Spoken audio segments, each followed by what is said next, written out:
Strap in, because this is going to be a long one. I'm making this video to accompany a power page that we wrote called The Ultimate Guide to Google Ads for Lead Generation. So the big disclaimer I'm going to make on the outset is this is for lead generation specifically, which means you're trying to get the phone to ring, somebody to schedule something, fill out a form. These are, doctors, lawyers, professional services, plumbers, etc. If you're looking for e-com or SaaS, we have that power page. It exists, and that video is forthcoming. But this might not apply to you quite as much. So for whatever that's worth, I want to salvage you the time. This power page is like 15,000 words or something obscene. So the video is going to be long, but I felt that the video is necessary because there's a big difference between, just reading something and then having somebody explain it to you with additional context. So I'll be using the power page as a guide. I'll include a link to the description or link to the power page in the description of this video if you want to follow along. And let me know whatever questions you have. Some of this will be pretty basic, to be honest with you. We're going to start from the beginning, where all good things start. And I'll be going over some, more rudimentary concepts, and then we'll dive a little bit deeper as we traverse. So for whatever that's worth, let me offer the same disclaimer that we offer in the power page. We do not follow the rules here at Solutions 8, and that is to your benefit. The name of my course was You versus Google, and that's because Google is trying to take advantage of you. And I actually don't believe that to be overtly true. I think that, Google has a set of goals, and those goals aren't necessarily going to align with your set of goals. And so I'd be really careful with following Google's rules wholesale. But with that said, note that a lot of what we teach is not aligned with Google's stated best practices, and it's up to you to balance those risks and decide who's right and who's wrong. We offer up the data that we have available and accessible, but we've been wrong before and we'll be wrong again. So, that's the best that I can do without going on a warpath against Google, which I definitely don't want to run. The very first thing I want to talk about is why start with Google Ads in the first damn place? You have so many options and opportunities.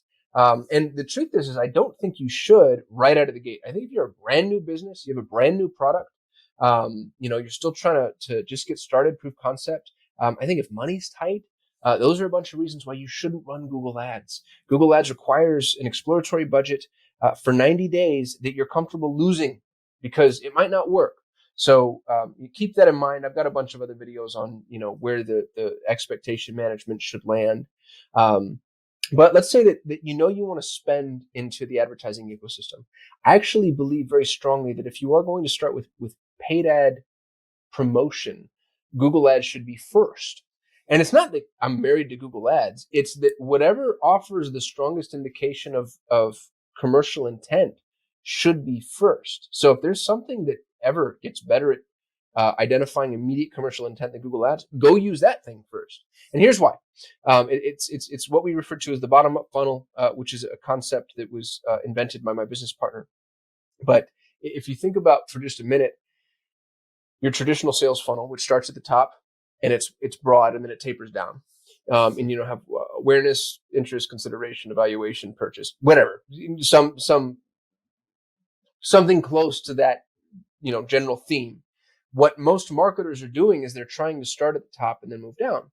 Well, every phase change that you walk through costs you time and money.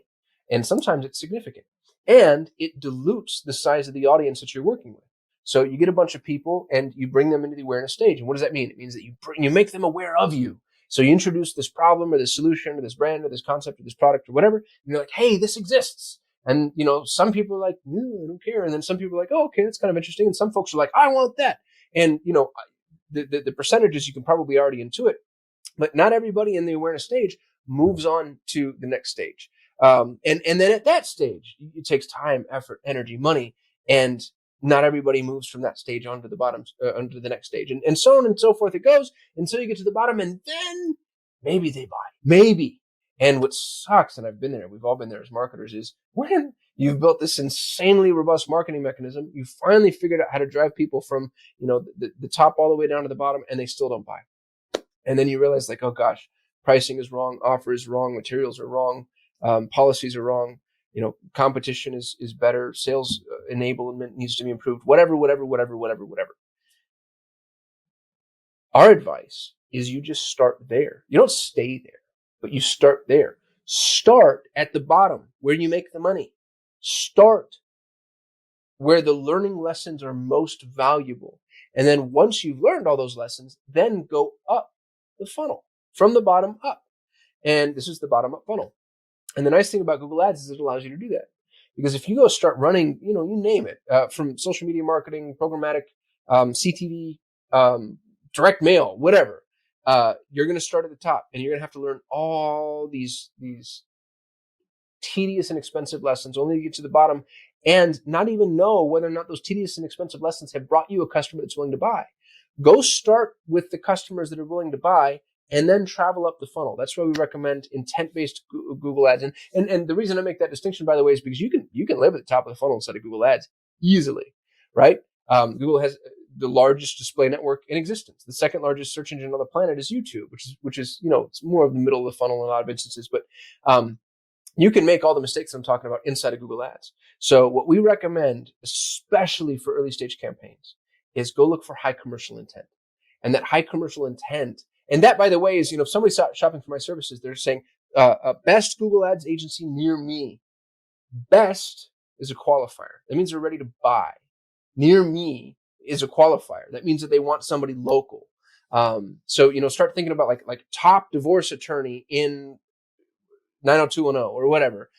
Those qualifying phrases that articulate commercial intent. And what that does is it brings somebody to you that has their wallet out. They have their wallet out, their credit cards in their hand, and they're ready to move. And now you get to see, is this a quality prospect? What are they willing to spend? What are their objections? What are the buzzwords that really attract to them? How do I convert them?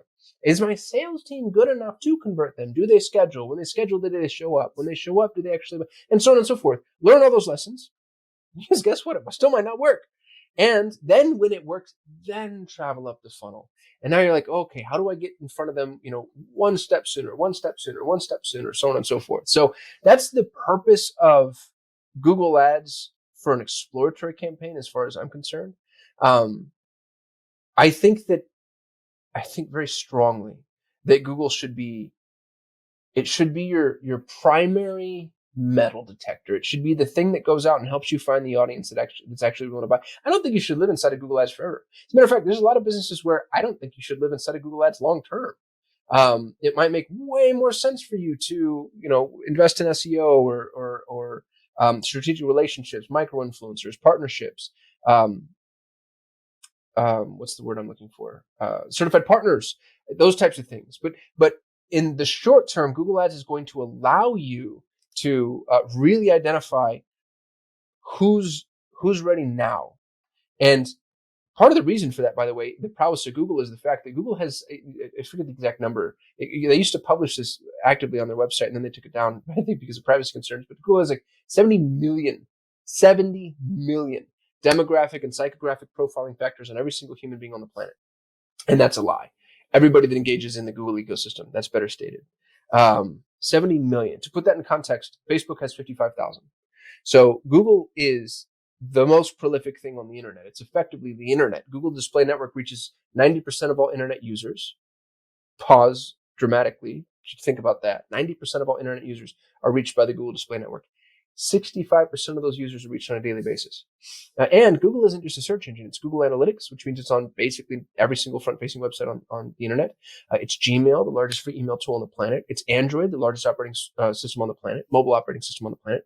Google Maps, the largest map system, and so on and so forth. So Google is using all of these tools, they're tendrils that they have out there in order to collect information on you.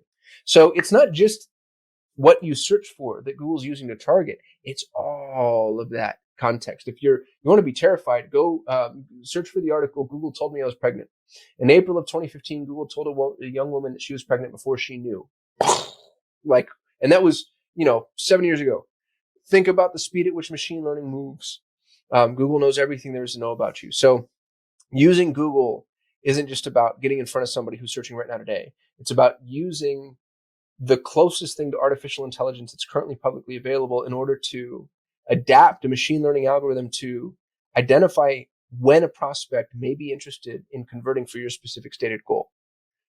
It's a phenomenal marketing system. And like I said, it's not just search. It's YouTube, Gmail, apps, the Google Display Network. It's very prolific. So be careful of thinking of Google as just Search. Google Shopping, 30% of all e-commerce transactions catalyzed online happen through the Google Shopping network. That data point's at least a couple years old, so that might have diluted just a little bit, but it's still an amazing resource for e-commerce store owners. I talked about the power of the Google Display network. YouTube and video campaigns across the display network are amazing. They're amazing for quite a few things: education, awareness building, but direct response. People go to YouTube to learn, and if they're trying to learn whatever it is that your service provides them, what an awesome opportunity is to get in front of them right out of the gate. And Google also has something called discovery campaigns, where Google, again, very machine learning driven, but Google is going to assist people's discovery of new brands, products, options, services, etc. So thinking about Google is the tip of the spear and first line of defense. You're going to start small with identified, articulated commercial intent, and then you're going to move up this funnel as you deem necessary, appropriate, and financially viable. Sometimes the funnel doesn't traverse as far up as customers go, and all that means is their journey is opaque, either from Google's perspective or online. Period. And not every journey takes place 100% online. I think digital marketers that like to claim that are, they're being a little sweeping with their declarations. Most of them do, but not every journey does. So make sure that you're using Google on the outset, and realize that Google's an auction. You are competing against every single, not just competitor and not just alternative. You're competing against every business that wants that attention. And that's a really important distinction. It's a really important distinction because if you're just competing against your competitors, the list could be pretty small, especially if you're a local business. And if it's your competitors and your alternatives, and by an alternative, by the way, I mean an alternative to Southwest Airlines. A competitor to Southwest Airlines is Delta Airlines. An alternative to Southwest Airlines is Greyhound Bus, right? A competitor to Montessori School is Waldorf School. An alternative to Montessori School is a nanny. So you're competing against your competitors.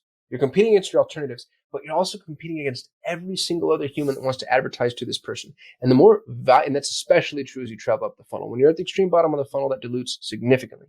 But as you're traveling up the funnel, you're going to find yourself in a position where you're competing against, private equity, venture capital backed entities. And I can tell you, some of these SaaS products, I was in the marketing meeting for a major SaaS product, think like one of the top 20 in the world, where their CMO says, I do not care about cost per acquisition of a new customer. I don't care about CAC. I don't care, because their only key performance indicator was new users. That's the only thing they wanted to present to shareholders. And they knew, if over 20 years, we're going to recoup our costs, and they were fine with those investments. And now you're not always going to be against that level of, behemoth. But you'd be surprised at how quickly some of those competitive benchmarks can be met. The reason this is important is because it's an auction, and the competitive nature of that auction is going to dictate what you pay, what's available to you, how much of the traffic gets swallowed up, and whether or not Google is even viable to you. If Google fails, it's generally because, should I say generally? If Google fails, it's often because the auction has priced you out of the market. And one of my favorite examples of this is insurance. Sometimes we get approached by people who are selling private insurance, and let's say they have one line, they just do life insurance, and that's it. As far as I'm concerned, and somebody I hope one day proves me wrong, there's no way to do that inside of Google Ads successfully, unless you go ultra niche. But here's why. There's you, Mr. and Mrs. Insurance Broker, who only sell one line of insurance. That means that when somebody clicks and you pay for that click, and then you get a handful of leads and you pay for those leads, and then one of those leads converts, you need to make enough money on that one product to pay for all of those leads, all of those clicks, all of those at-bats, and be profitable and never monetize that customer again. Because when somebody's purchased life insurance from you one time, maybe there's a referral coming, but they're not purchasing other lines of insurance because you don't have other lines of insurance to sell. So there's you. Compare that to, MetLife or whoever that sells all the lines of insurance. They're willing to spend more per click than that line of insurance is worth them for the life of the customer, because they know if I get your life, I'm going to get your home, I'm going to get your auto, I'm going to get your umbrella, and so on and so forth. And so they're willing to invest in a loss leader. In that competitive environment, you lose. Plain and simple, you lose. So Google is an auction, and you have to think long and hard about who it is that you're going up against. Do they have a better monetization model than you do? Do they close better? Do they have a better ascension model? Do they have better margins, more profitability, more products, more services, more scale? Can they offer something you can't? Are they faster? Are they better? Do they have a better return policy? And if they are, the thing about Google Ads is we're throwing you in the Coliseum with all your competitors and we're seeing who comes out alive. This isn't the place necessarily to be sneaky, especially in non-exploratory campaigns. Now, there's a lot of sneakiness to be had. And I can tell you that I'm not afraid of big organizations with big spends because they can't get granular. And that's where you and I, as small businesses with smaller spends, that's where we win. It's because the big organizations with big spends, they can't get as niche down as we can. They don't have the capabilities of it. It's technically impossible because it's a matter of things that don't scale, and they don't do things that don't scale. So you can beat a big organization with a big spend, but you have to be able to compete on a significant platform. Maybe you have a better product, maybe you have a better price, maybe you have better fulfillment. There needs to be a vantage point somewhere for you to sit. There needs to be you have to have your Alamo somewhere. And if you don't, then Google Ads is going to be a very quick failure for you. And what's interesting about Google is it actually incentivizes people to be more relevant. Google's based off of something called the Victory auction model, which means the highest bidder wins the bid but pays the second highest bidder's price. It's the way a lot of contemporary auctions are built. But what Google does is it grades on a curve according to relevance. And so if you're more relevant, you're actually going to rank higher and pay less. So when you're looking at the top 4 ads at a Google search 4-pack, the person on the top might pay the least out of anybody, and yet they've ranked at the very tippity top because Google wants to reward the people that are more relevant because they want you to trust the ads, which is another point that I should make. A lot of folks are like, wow, I never click on ads. The data says otherwise. 67%, two-thirds of all high commercial intent key phrases result in a paid click. 2/3. Now, I agree. Most searches result in an organic click to the tune of like 90 to 95%. But those aren't high commercial intent. And high commercial intent phrases, those are the ones that you want people clicking. So what does that tell us? When people are learning, when they're traversing the internet, they go organic. When they're ready to buy, they go paid. And you can use that to your benefit to make sure that you're putting yourself in a position where you're actually able to monetize some of this traffic and get in front of people right when they're ready to buy. So making sure that your Google Ads is right for you is the critical prerequisite, especially if you're in a competitive market. What we tell clients is if you can't spend $2,000 a month at a minimum, be really careful with Google Ads. Now, if you're in a really well-defined niche, if you're an arborist or if you're a arborist in Anchorage, Alaska, you can probably get away with $500. I don't know how many arborists are in Anchorage, Alaska, but I bet you there aren't many. But if you're a personal injury attorney in Los Angeles, you need $100,000 a month. And I still don't know if I can make that work for you. It's a snake eating its own tail at that point. They're paying $1,000 a click. Truly, by the way, go look at the data. Google's estimates and projections will show you that the personal injury attorneys, depending on the geography, can pay $1,000 a click. Think about that. Every time somebody clicks, they don't have to call, they don't have to fill out a form, they don't have to schedule. They just click. It costs you $1,000. So 10 clicks, there's $10,000. Let's say you have a great conversion ratio at 10%. You're paying $10,000 a lead. How many leads do you close, Mr. Personal Injury Attorney? 1 out of 10 is $100,000 a deal. So you need to make sure that you can be competitive, and you need to make sure that you can actually afford to reach critical mass. It's going to take 90 days. So you got to spend at least $2,000 a month. And that $2,000 a month, by the way, that's not an arbitrary number. The average CPC inside of the Google ecosystem is $2, but the average CPC from a competitive standpoint is going to be a little bit more than that. So let's assume that it's $5, just rounding out all numbers. And I have clients that are, from 5 to 50 to 1,000, like we said. $5 at a $2,000 spend is going to get you 400 clicks. 400 clicks on a base 100 optimization rate, which is the statistician's model, gets you 4 really strong decisions. That's a pretty solid optimization schedule. That's 1 a week. Now, let's say that it was $10 a click. There's 2 strong decisions. Yeah, so we can make that work. Let's see, it was, $20 a click. There's 1 strong decision. Yeah, we're kind of like a little light, and I don't know, and then it moves on from there. So, you can't say, oh, the funny looking long haired brown kid told me I could spend $2,000 a month and be successful on Google. Variable contingent, but $2,000 is that line where it's like, if you can't spend $2,000, we don't take you as a client. You can still be successful on Google, but now you have to get really granular and you have to pay attention to it. And you don't have the budget to go pay an agency, nor should you, by the way. Agencies that take your money, if your budget isn't high enough, they infuriate me because you're just spending enough money to piss yourself off, but not enough to make any money back. So for whatever that's worth, you need to make sure you have adequate spend, and you also need to make sure that you're actually driving towards a goal. What is your goal? I don't take a client without knowing their goal. And this is frustrating too, because some agencies that, if you hire an agency and don't articulate a goal, they'll get you there. And you'll get reports. They're like, hey, your Twitter subscribers went up by 100. And you're like, I don't care. I'm not even on Twitter. Like, I can't eat Twitter subscribers. I need money. I need money and its friends. So make sure you know exactly what you're driving towards and for. And that's going to inform how it is that you build out these campaigns. You also want to make sure that you're actually ready to run Google Ads. Like, your website, for instance, if you drive good traffic to a bad website, that's shame on you. That's your fault. It needs to be fast, mobile responsive. You need to have quality content. It needs to be easy to use. It needs to make sense. We had one of my favorite examples. We had a client who was selling continuing education courses for nurses. And they had a two-step sales model. Step number one is you filled out the form and subscribed so that you could get past the gate and see the courses that were available. Step number two is you bought the courses. Well, we drove a ton of subscriptions. We didn't drive any purchases, and we had no idea what was going on. We didn't know why. So we dug into it, and we figured it out rather quickly, like, oh, the purchases aren't what they should be. My business partner, actually, he had a really brilliant idea. We installed live chat just on that page, just on the product page after somebody's subscribed. And the number one question we got in live chat was, are these courses online or in person? And they didn't anywhere on the site make it clear that they were online courses, which was huge. That was the primary value proposition. That's what everybody wanted to see, and it was a national campaign. So as soon as we put online and we plastered it everywhere, bam, conversions go through the roof. Make sure you don't pay to learn lessons like that, and sometimes you can avoid it. But check out your website. Make sure it's convertible.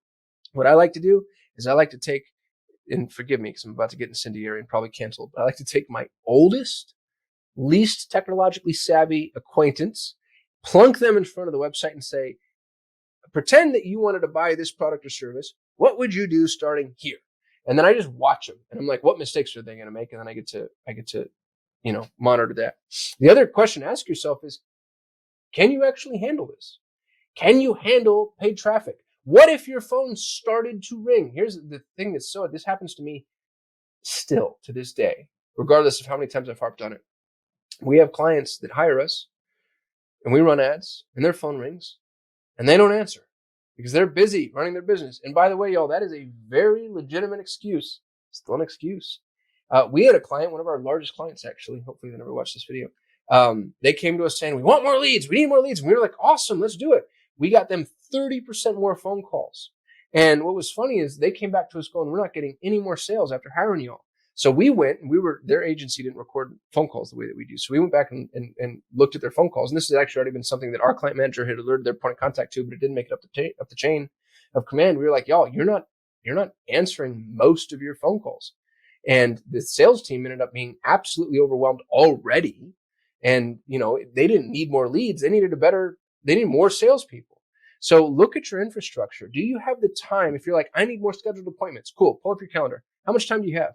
I have right now, actually, and I hope they do watch this video so I can shame them into it. I have a Montessori school that we run ads for. I have a huge heart and passion for Montessori, by the way. So we have a whole agency dedicated to nothing but Montessori schools. I think every child deserves a Montessori education. It's my little soapbox moment for you. We have a Montessori school that allows for one 1-hour tour a month. They have one 1-hour block of time where parents can come as a group. Most schools offer individual tours. This school offers one 1-hour block of time a month. And if they ever come to me and say, increase my ad spend, I'm going to say, no, because most of the people that come to your site are like, well, can't make that, but KinderCare down the street will let me in anytime I want. So make sure you can actually handle this, and that you can be competitive, because if you can't, then it's not, let me just save you money from the outset. And I'm not trying to be cruel or talk you out of it. I just want to make sure that you understand, like my keywords are going to be, and by the way, we have an estimates and projections calculator. I'll include that in the description of this video now that I'm thinking about it. It's a free download that you can just have. but we have a downloadable document that helps you understand the estimates and projections that we use in order to determine viability. So we take, what's the cost of this traffic? What's our conversion rate? What's our closing ratio? Am I going to make money? And if you are, great. And if you're not, then, be careful. Because if you're not going to make money, then we shouldn't be doing these things. So hopefully that lands well, and I won't harp too much on that any longer. The other thing that I want you to do is make sure that you have enough conversion actions on your site. Google is going to optimize against conversion actions. Filling out a form, contact us form, scheduling an appointment, downloading a lead magnet, calling. It's a really big one, obviously, but a lot of people don't track their freaking phone calls. What are the things that you're giving people the ability to do? And are those trackable events? And if they're not, make them trackable events. Because that's how you tell Google that Google is winning. These conversion actions, you're optimizing towards conversion action. And that conversion action is going to be the only thing that cares from an algorithmic perspective. So, and you're going to get all this wrong. We have something called the flywheel, the Google Ads flywheel. It's assume, test, observe, optimize. First, you're making an assumption. And you know what we say about assumptions. You're making an assumption, and then you test that assumption, and then you observe your test, and then you optimize from there. A couple of notes. The assumption, oftentimes, spaghetti on the wall, especially if you're brand new. I have no idea. What keywords are going to work? Don't know. What do people search for? Not sure. How much did this cost? No clue. Do your research, obviously, but then make an educated assumption and test that assumption. You can't make an educated assumption and then just fly with it. Test the assumption. Now, the reason observe is there because it could just be assume, test, optimize. The reason observe is there is because Google takes time. All advertising takes time, but Google especially. And I think that this is built into the system. I don't think it's natural. Or I think there are elements of it that are natural, but I also think that Google protects its users from advertisers in a myriad of ways. For instance, I've noticed on YouTube, we didn't get any traffic from YouTube until I'd recorded one video a day for 90 days. And on the 91st day, all of a sudden, we got a little uptick in visibility. And I think what happened there is Google's like, I want to know that you're committed because I'm not going to start promoting you to my audience if you're just going to fall off later and then people are going to be disappointed because they subscribe to a channel that doesn't create any content. In that same way, there's a natural aging of campaigns that's necessary. And you have to make sure you reach critical mass from a data perspective before you can start to optimize. So in the flywheel, assume, test, observe, optimize. And that will never end, by the way. Like your Google Ads campaign can always be better. One of my favorite examples, we had the highest performing real estate investment campaign on the planet. I can prove that with data. In the Metro of Phoenix, which is where that campaign started, we ended up in almost every major MSA. But in the Phoenix Metro, $500 cost per lead was the norm. Real estate investors were paying $500 per lead. When we started, we were paying $450. So we're already winning. We're better than everybody, right? Which makes sense because we're a Google Ads agency. They're all just a bunch of real estate investors. Flash forward 7 years later, that cost per lead is sub $100. They're all still paying $500, and we're paying like 70. And it's because over the course of 7 years, we optimize. I knew that there's a substantive difference between buyer, and buying. I knew that sell my house fast was worth more than sell my home fast, etc. So if you never stop optimizing, Google will never stop yielding result. It's amazing. It's amazing. There's a bunch of must-haves from a website perspective. I'm not going to dive into those because I feel like that's something that is relatively straightforward, especially in the Power Page that we provided. So make sure to visit that Power Page if you're interested in seeing those. But one of the things that I do want to just sort of make sure that I've highlighted adequately is the must-haves from a business perspective as you're planning to run Google Ads. You have to have a reasonable monthly spend, which we already discussed. You have to be willing to spend 90 days to prove concept and understand that proof concept doesn't mean guaranteed success. Oh, Qasim said at the end of 90 days, I'm guaranteed success. No, Qasim said at the end of 90 days, we'll know whether or not it's working. And, don't call me on day 45 and say, why isn't it working? Why am I not in the black? It takes 90 days. Now, does it happen faster than that? Hell yeah. We had a clothing brand, which is weird clothing, man. I almost didn't take him because this stuff was just strange. 2 weeks, he's at a 1,400% ROAS. Just boom, rocket ship. But sometimes it takes 89 days. And then on day 90, now, there are slow, we actually brought on a client today, very specific medical device, only one SKU. And this is e-commerce. I realize the video is for lead generation, but it's still a good example. And my business partner told the guy, I actually think we can make this work. It's going to take a year. And it's going to take a year because this is an insane niched product and also an insanely niched avatar. They're only selling to a specific type of medical practitioner. So this will take 12 months. 90 days is a good rule of thumb, but it's a math problem. The more money you pump in, the less time it's going to take, and vice versa. So making sure that you're in a position to adequately receive is going to be a prerequisite to making sure that these things work for you. You also want to make sure that you can support paid traffic. If you're charging $15 an hour, what can you pay per click, really? So make sure you have the margins that are necessary in order to pay for these customers, because that's what you're doing.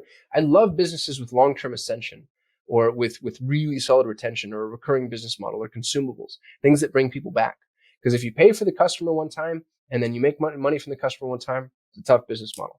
You pay for the customer one time and you make money forever, it's a great business model. It's a business I'm in. And our retention rate is like 97% or something. We just calculated it. It's unbelievable. That's only if you calculate based off of people that have been with us 90 days, which we consider to be mature clients. You also need to make sure you have a unique selling proposition. You need to have a reason that I would buy from you. If you're a Me Too company, and I've been on those sales calls, one of the questions I ask is, hey, why would I buy from you? Why not a competitor? Well, to be honest with you, we're all the same. All right, dude, good luck to you, because that's going to be the first thing in everybody's mouth when I make your phone ring. So, have a unique selling proposition. Know who your avatar is. Know what your customer value journey looks like. Actually know how to sell, which is really, really, really frustrating. And I can't begin to tell you how many folks, come in and hire us only to find out like, oh, you're not equipped to sell your own thing. Some of the more rote and routine elements of this, I'm not going to go into creating a Google Ads campaign. You can figure that out. It's in this Power Page. You can watch our video. The Google Tag Manager, conversion tracking, and all that good, awesome stuff. It's tedious as hell. And to be honest with you, I don't want to sit through it, and you don't want to sit through me talking about it, because it's just check by check, step-by-step process. So go through, make sure you're tracking every single conversion action available though. Anything they can fill out, any form they can fill out, any phone call, capabilities, text messages, live chats, those types of things. And when you're ready, you're going to build your campaigns. Now I'm going to talk to you about the 4 key campaign types first, because I think that's one of the most important things for you to know. For almost every single client, some exceptions, we build 4 key campaigns. And sometimes we build more, but there's always 4 generally. The brand campaign protects your brand name. The general campaign goes after people that are searching for your products or services, generally speaking. The competitor campaign targets your competitors, and the retargeting campaign brings people back. Now, you're going to say, I don't want a brand campaign. I'm going to get those clicks anyway. No, you're not. A. B. Your competitors are going to bid on your brand, and you want to protect it. C. Google is going to hide data from you, and running a brand campaign is going to capture that data.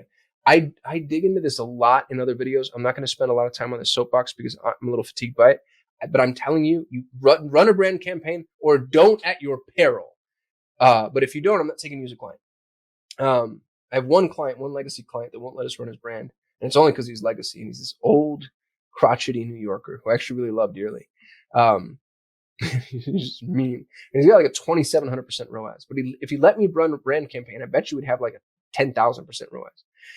The brand campaign is 10% of your budget. The competitor campaign is 10% of your budget. The retargeting campaign is 10% of your budget. The general campaign is 70%. And then adjust from there. Those are the 4 key campaigns. And those 4 campaigns are going to cover most of your bases. Now, the general campaign can include things like dynamic search ads or smart shopping if you have smart shopping, Performance Max if you don't.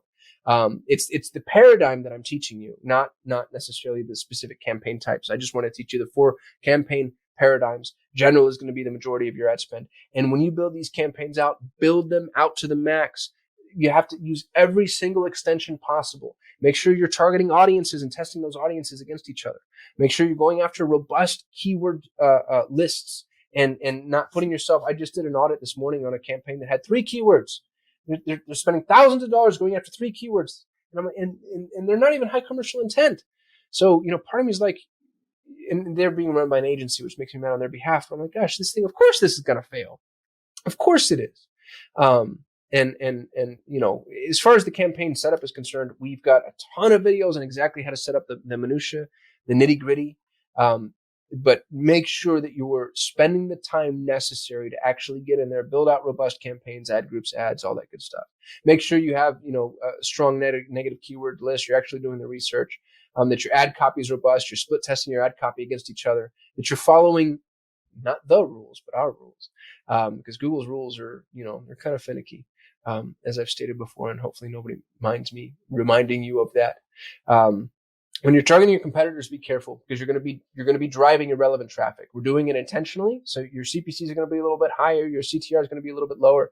You're going to get people that don't realize that they clicked on a competitor ad, so they might be calling just to reschedule their existing appointment or whatever, and you can't move them around. But it's still worth running for a lot of businesses, or at least worth testing. And you absolutely, positively have to run a remarketing campaign. You have to. My cost per lead is $450. When I run a remarketing campaign, it drops to $225. It becomes half. Make sure you exclude converters, so you're not remarketing to people that have already converted, or run a separate remarketing campaign to them. But the remarketing ends up being such an efficiency driver. We actually, at Starter PPC, our baby brand, we've got a remarketing only campaign if anybody wants to just run remarketing only. I mentioned negative keywords. Make sure that you're telling Google what you don't want in addition to what you do want.